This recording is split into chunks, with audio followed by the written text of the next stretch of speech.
பொரியலுக்கு தேவையான பொருட்கள் பார்க்கலாங்க. இது வெங்காயம் மிளகாய் தாளிக்கிறதுக்கு, அப்போ கேரட்டு, பீட்ரூட்டு, ஒரு ஆப்பிள், அது க்ரீன் ஆப்பிள் எடுத்துருக்கேன், ஒரு அரை மூடி எலுமிச்சம்பழம், கொஞ்சம் மிளகாத்தூள் காரத்துக்கு,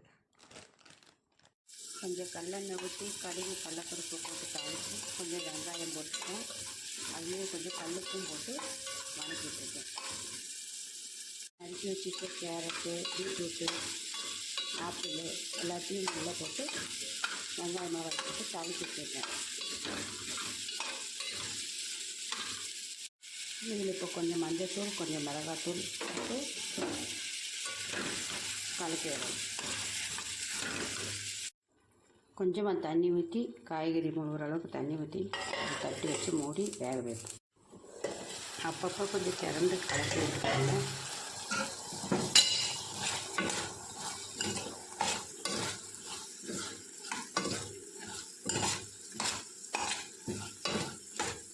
நம்ம பொரியல் ரெடி ஆயிடுச்சு. ஆஃப் பண்ணிவிட்டு எலுமிச்சை மரத்தை பிழிஞ்சுக்கோங்க.